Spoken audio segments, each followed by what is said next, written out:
Hey guys, welcome back. It's Missy, and today we're going to talk about some silent signs of unhealed trauma.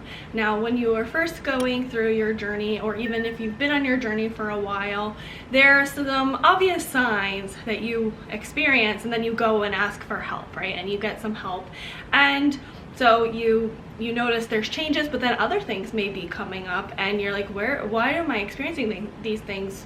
You know, this is kind of weird. I thought I've done some healing, and that's because there are some of these silent things that happen that come from trauma, and you may be unaware that it's from your trauma. You're just experiencing some of these signs or symptoms, and you're trying to kind of uncover in your life, why is this happening? And it could be a result of your trauma. It's just more subtle and things that you wouldn't think that would be related to your unhealed trauma. So that's why we're going to bring awareness about them today, and hopefully this will explain some of your behaviors or your symptoms or signs that you haven't been able to pinpoint or understand where they're coming from. So one of the first ones is avoidance and distractions, or like people often be like, oh, they procrastinate a lot. So when you have unhealed trauma, a coping mechanism you may have developed was to avoid or distract yourself from uncomfortable things, and that's what you may do in your day-to-day life, is try to avoid or distract yourself from things that make you uncomfortable. When a person experiences trauma or traumas, it can create deep emotional wounds that can be hard to process and heal from. And so because of this, it can manifest in other ways, such as anxiety, depression, and other mental health issues. In an attempt to avoid confronting these uncomfortable feelings, a person may engage in avoidant or distracting behaviors. So for instance, you may notice you will turn to drugs, sex, social interactions, dive yourself into work, try to get involved in a lot of hobbies, do things to completely distract yourself from dealing with things that make you uncomfortable, like your emotions, or things that you haven't been able to process, like things from your past or your triggers. And unfortunately, these distractions can become addicting, and it can become a part of a vicious cycle where you're always trying to look for distractions or look for a way to avoid things that make you uncomfortable. And really, you're only getting temporary relief, and then you may feel a little bit better, and then things just keep coming up. And eventually what happens is, not only do you run out of distractions, but your brain's going to try to force you to face these things, and then because of that, it can create an increase of depression, anxiety, or needing to comfort yourself through substance abuse, or even eating, or doing an addictive behavior to look for a way to self-soothe and comfort, because these emotions are getting so intense because your brain's trying to force you to face them. Another thing you may struggle with is you have a hard time concentrating, and this is a very common symptom. It's very prevalent in CPTSD. In CPTSD, you will experience a lot of brain fog and cognitive issues, and this is because studies have shown when you deal with a lot of trauma, especially when you're young, when your brain is first developing, there is a decrease in the size and activity of your cognitive part of your brain, like the prefrontal cortex, and an increase in size and activity in your amygdala, which is also part of the emotional part of your brain. So the cognitive is the logical and reasoning, the emotional is more so the fight, flight, or freeze.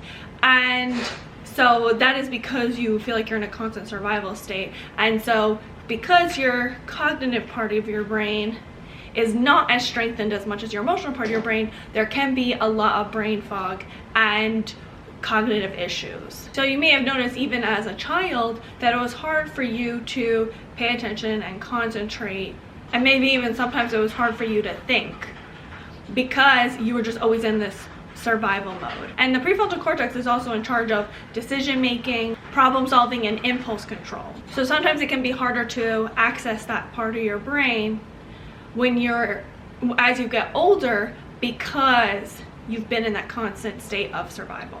And areas that you may notice it's most affected is in your memory, your attention, your emotional regulation, and in your social relationships. So when your emotions are very much heightened, it can be hard to hone in and pay attention to something because you're in a state where you're hyper aroused and you're hyper vigilant, and when you're in a fight or flight state, you don't need to be, you know, focusing and problem solving and thinking. You need like an immediate, you know, I need to come up with a plan because I need to survive. I feel threatened right now.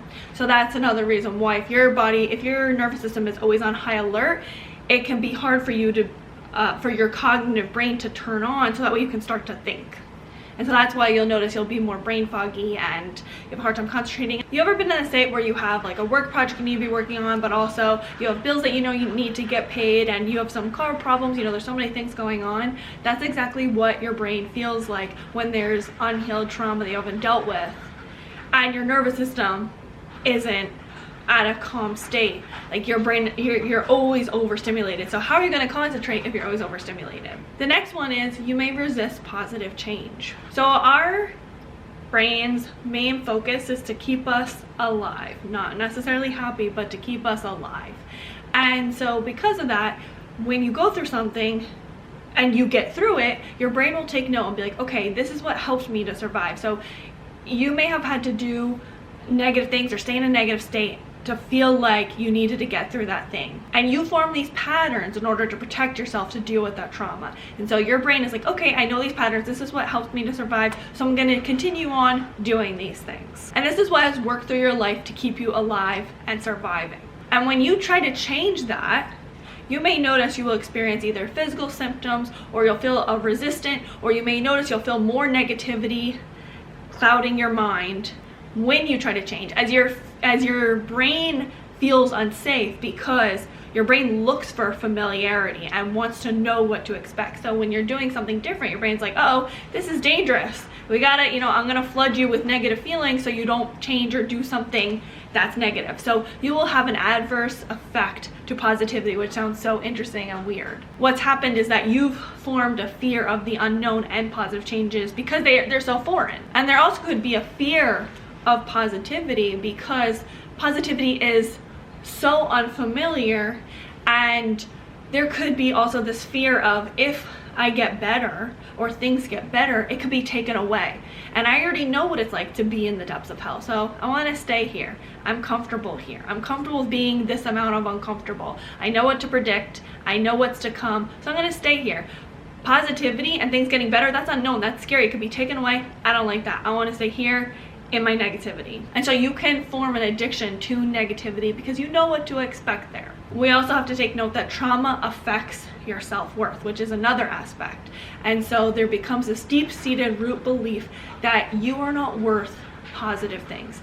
In childhood, we cannot reason, and so when negative things happen, we immediately turn it on ourselves and say, this is because I deserve it, I was meant to have bad things, I'm worth nothing, I'm worthless, I'm worth just bad things happening to me. So then you form a belief that you don't deserve good things, and you may feel that you are inadequate or you are powerless, like you felt in childhood, and that nothing positive could actually happen to you, or you are not worthy of positive things happening to you, because if when you're a child those things shouldn't have happened. If you are worth good things, you know, that's where your childlike mind goes. You may feel like you're not worth change, and this especially happens if you start to do work and you start to feel good and things are going well, and then something negative or bad happens, that childlike mindset will come back into play, or that inner child's fears will come back into play of like, see, why'd you bother trying? I knew something bad was gonna happen. You can't have anything good in your life, like I had said. And when in reality it was just life, and negative things happen in life. And so you have to take note when you are making changes and when you are trying to improve and you're trying to heal, negative things are 100% going to happen, especially with your brain. Your brain's going to try to, you know, fight you as much as possible, not because it doesn't like you, but because it's you're doing something that's unfamiliar and scary, and they think that they're trying to keep you safe. And that's why something we often talk about on this channel is telling your ego, your inner child, hey, it's okay, we're safe now. You know, we don't need those coping mechanisms. Thank you so much for protecting me and helping me and you know, giving me these tools at the time, but I no longer need them. I've outgrown them. Now it's time for a change, and it's okay to change. So it's so important to work on that fear of change and really work on that belief of you not believing that you're not worth positive things. And positive things can definitely happen to you. It was just you grew up in an environment, or you dealt with some sort of trauma that was unfortunate, and it just happens. It was coincidence. It was not because the universe wanted to punish you or you had bad karma. No, it was just unfortunate circumstances. We all have different experiences. Like, for instance, a 3-year-old baby that gets cancer, do they deserve it? No, not at all. It's just an unfortunate circumstance of life and chaos. The next one is you have trouble asking for help. If you have trauma from childhood, asking for help or showing any type of vulnerability felt really unsafe. You had learned early on that you can't trust your caregivers or your parents, since your parents or your caregivers were most likely very inconsistent, or they proved and showed to you, you know, they were not a person of their word and you couldn't trust them. And because of this inconsistency, if you did ever ask for something from them, you never knew if you were going to get it or not. Or it could have resulted in some sort of punishment if you did ask for something of them. Or it resulted in some type of shame. Maybe they told you that you're disrespectful and you're bad, and how dare you ask something of that. To ask for help is such a vulnerable thing. And when you don't feel like you can be vulnerable like that with your caregivers or your parents, it can make you feel that asking for help is dangerous and something you should avoid doing.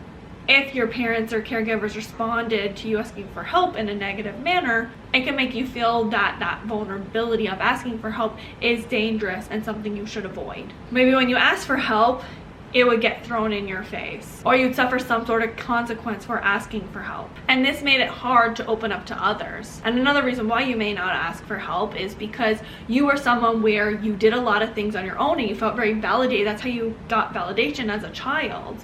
And so it's an ego thing where when you do things on your own, you feel really good and you're like, I didn't ask anyone for help, but it's a sense of pride. And if you ever do ask for help, or when someone helps you, it can give you this sense of feeling threatened. Maybe you feel inadequate or stupid, and then you just don't want to ask for help, or you don't want to admit when you need that help. And you also can feel shameful asking for help. You can have a fear of others judging you, or you fear others will think that you're inadequate or stupid, like your parents have made you feel. When you grow up in negative or abusive homes, there's always this self-blame factor where you're always blaming yourself for things. And so as you get older, when there's a problem and you can't resolve it, you'll think things like, I should be able to resolve this. It's my fault why this happened, or this is my responsibility to do this on my own. And so because of these types of mindsets, it can be hard for you to recognize when you do need help. There also is this level of comfort and safety feeling that you can do things on your own. You feel more in control because you're the one who can do it, and you don't feel like you owe anyone, and you don't have to depend on anyone, and you don't have to deal with anyone disappointing you or irritating you. And it can also prevent yourself from feeling shame and being vulnerable with others, so that way you don't feel like you're hurting yourself or you're having to take a risk, because vulnerability feels very risky for you. Trauma can also cause disconnection and isolation. And because of this isolation and disconnection, it can cause you to feel weird or abnormal, or feel like no one will ever get you. And you fear that others will minimize your experience and they won't be able to help. When you have these mindsets that, you know, you're weird, or, you know, you've experienced all these things that no one can relate to, it makes you feel like you're unhelpable. And so when you feel unhelpable, it can cause this overwhelming feeling of helplessness, and then it makes it difficult to ask for help. And then when you feel this helplessness, it can cause you to get stuck in a freeze response, kind of that analysis paralysis. So you will recognize that something is wrong, but you feel stuck and you feel like you can't do anything about it. So some things you may do instead is you may wait for it to get better, procrastinate until you actually have to do something, or just hope and wait for it to go away. The urge to not ask for help can get so bad that you will get to that state of you would rather things get worse before you would even ask for help, because in your mind there has been that like alarm, like, uh-oh, you know, asking for help is a bad thing because of all of those reasons. The next one is intrusive thoughts, and this is very common in OCD, but people can have just intrusive thoughts that is just a normal human experience. But when you have any type of trauma, they can be more intense and happen more often. And this is because traumatic events can lead to changes in the brain that makes it difficult for the person to control their thoughts or regulate their own emotions. This can result in intrusive thoughts not only about the trauma, but about things that trigger you in general. And you may experience memories, flashbacks, or you may have nightmares. So it could be, like I said, about the trauma, or it could be things that remind you of the trauma or your triggers. And when something triggers you, you will think about it over and over again. And this is because your brain is trying to resolve it and come to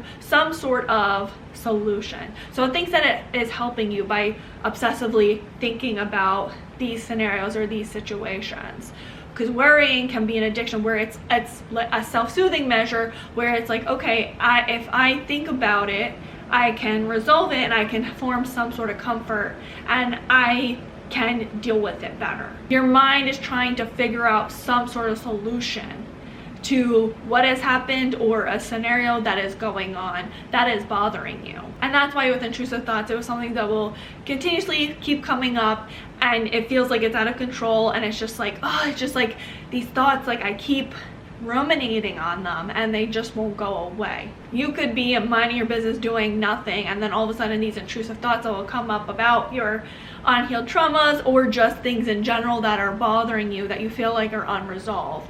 Because again, when you deal with trauma as well, you don't have healthy coping mechanisms, so your intrusive thoughts are a way to cope with it. Really what you need when it comes to intrusive thoughts is for you to learn how to not only self-soothe, but also learn how to let things go and recognize, what's in your control and what's not in your control, and being able to regulate your emotions and your nervous system. And when that happens, you'll have less of those intrusive thoughts. The next one is hyperarousal, which is a high alert to threat or danger. Like we had mentioned previously, trauma causes the amygdala to be strengthened.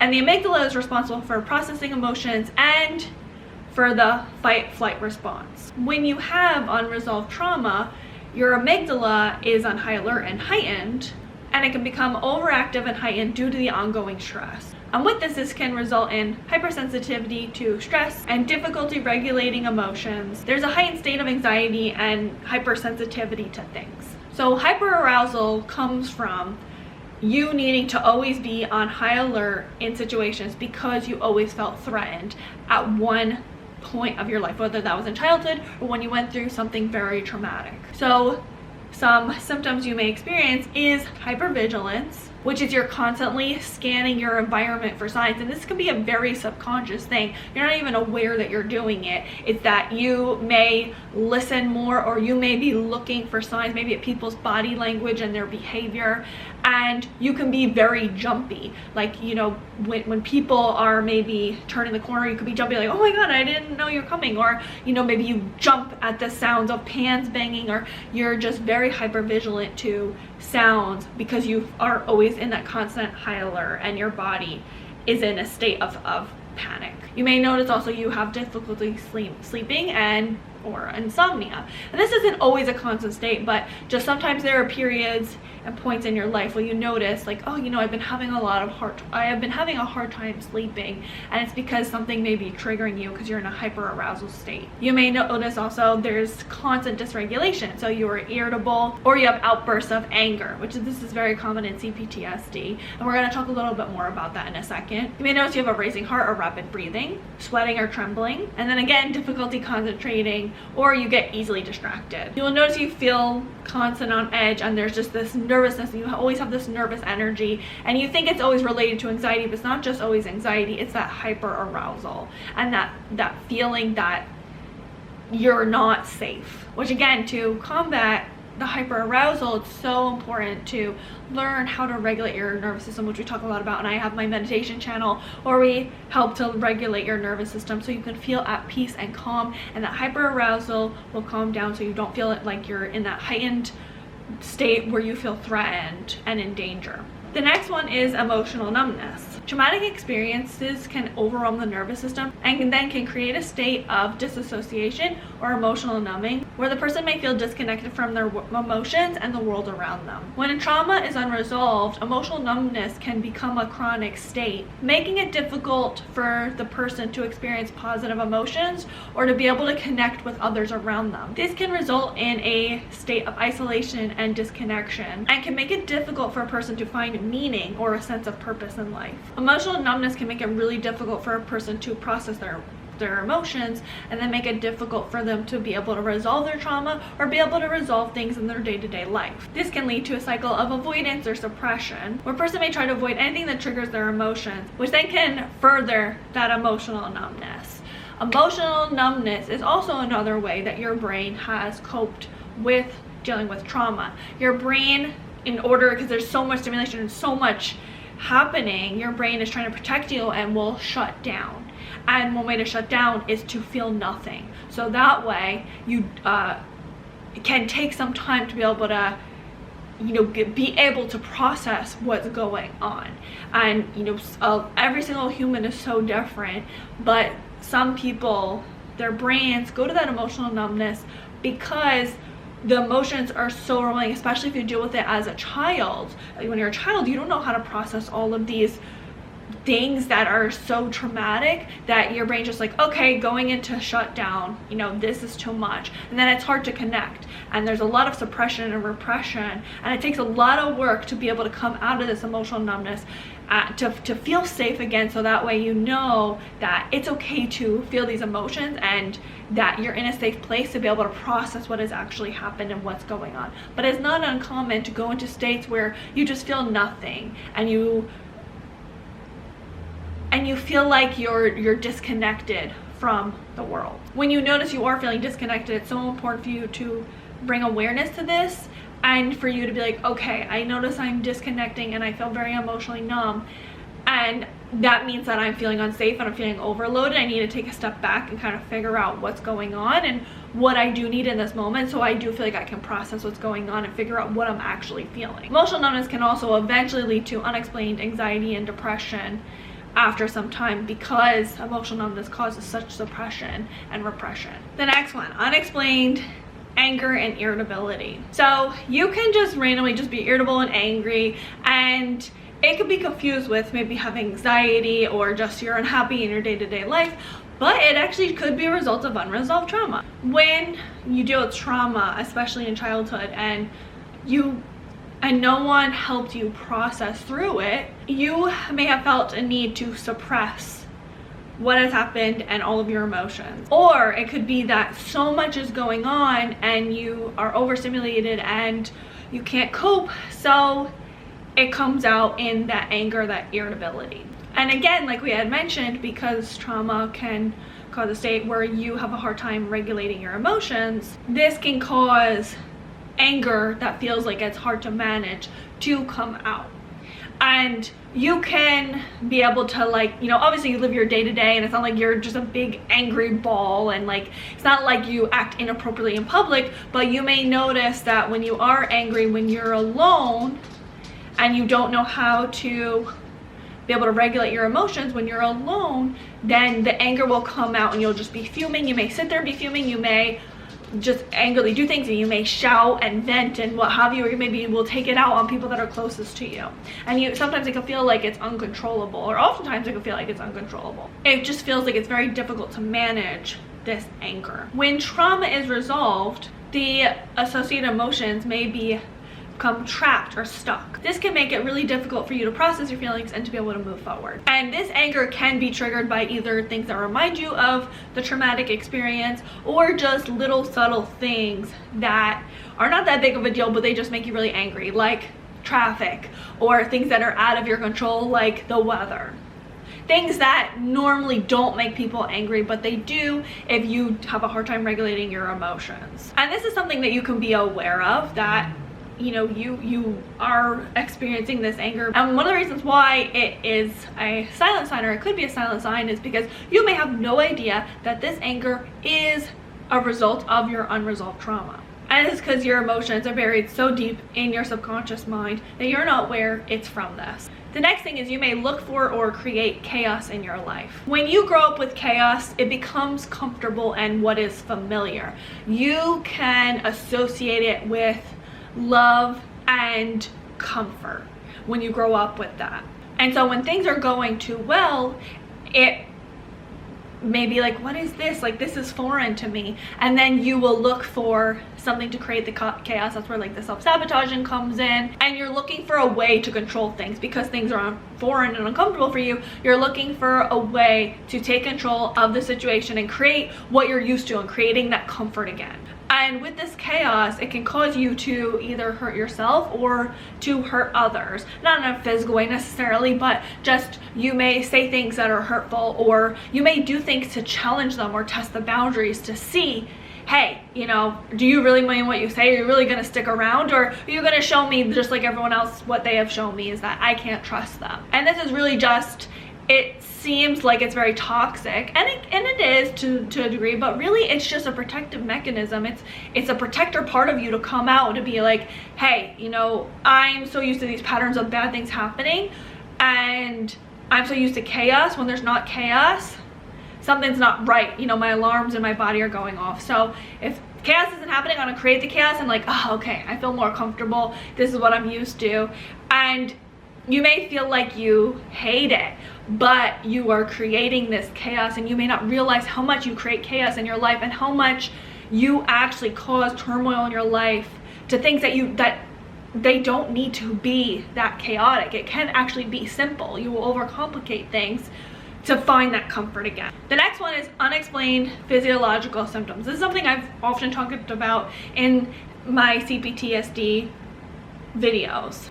When you emotionally suppress things, emotions are energy, or you suppress things in general, that this is energy, it has to come out some way. So one way it can come out is with like chronic illness, or it can come out with getting sick, having stomach issues.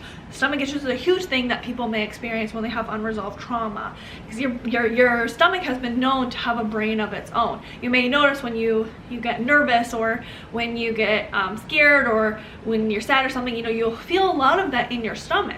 And it can also cause a lot of fatigue because, I mean, you're dealing with a lot of cortisol running through your body, you're hyper-aroused, all these things are happening, and it's causing these physical symptoms. If your fight or flight is always on, like, of course, that's unnatural. We're not supposed to be in that state all the time. Like, our body's running on overdrive, and so that can make you very sick, and you can have all these physiological symptoms that you're dealing with because your body is like, hey, there's so much going on that, you know, I need to kind of get this energy out. And so it's a result of that happening, of all that energy coming out. And it's basically your body's way of saying, hey, pay attention to me. There's stuff that's going on that needs to be taken care of and resolved. We're not functioning at our best. So if you ever have any unexplained headaches, or you have chronic illness or autoimmune conditions, definitely look into some of your past traumas, because that is a huge sign that you have unresolved processed traumas, and they're trapped inside of your body, and this is the way that your body is coping with all of these things. There's also the factor that your body may have made you sick to keep you safe. So if, like, you felt really unsafe going out with your parents because they made you feel unsafe in public, your body have made you sick, like have a lot of stomach aches and stuff, to keep you from going out with your parents. You may be able to trace back to things from your past of different symptoms you have and why you may feel those symptoms, because of ways that your body was trying to keep you safe. And the last one is you don't take risks. So taking risks is something you do when you feel like you have strong role models that make the world feel safe, that you can take these risks. If you don't feel like you grow up in a safe environment, or you have a lot of traumatic things happen to you, it can be terrifying to take risks because you've seen the negatives or what could possibly happen. And so you're like, I don't want to experience those things. So taking risks can be terrifying, and you will think a lot before you ever make any type of decision. You'll think about every kind of scenario before making a decision, or you can get into, like I said, that analysis paralysis where you don't make decisions and then decisions happen for you. Not only that, but there can be a big factor of fear of failure. And this especially happens if you grew up with a lot of shame in your childhood. This shame can keep you stuck in not making decisions because you don't want to deal with that feeling that you failed in life, or you did something wrong, you made a mistake. There was no learning how to deal with mistakes or learning how to deal with when things go wrong. So in order to cope with that, you won't take any type of risk, because it's a lot safer to not take risks and not to feel that fear of failure rather than to have to cope with those uncomfortable emotions. And this can cause you to stay comfortable in that discomfort, and you can very much so get stuck, and you have a hard time getting unstuck. The only way to get out of things is by taking risks. So that's what can keep you staying stagnant and stuck in things, aside from the helplessness like we had talked about earlier. But the lack of ability to take those risks can very much so keep you stuck and not take a chance in things and seeing, you know, when I do this, what could happen, because you just grew up in such a unsafe and unstable environment. So here are 11 signs that you may still have unhealed trauma. And that's what's tough about trauma, is things can be sneaky. You may not realize that the trauma is still affecting you. There's obvious signs and there's subtle signs, like I had said earlier. And so bringing awareness can help you, so that way you can be able to heal some of these things. And I'll leave my playlist right here on healing CPTSD. So what do you guys think? Leave it on the comments below. And please don't forget to like, comment, subscribe, and share with someone that you think may need it. Until next time, thanks for watching. Bye guys. I feel like this lighting's making me look very pale and like pastely? Is pastely a word? Okay, Google, is pastely a word?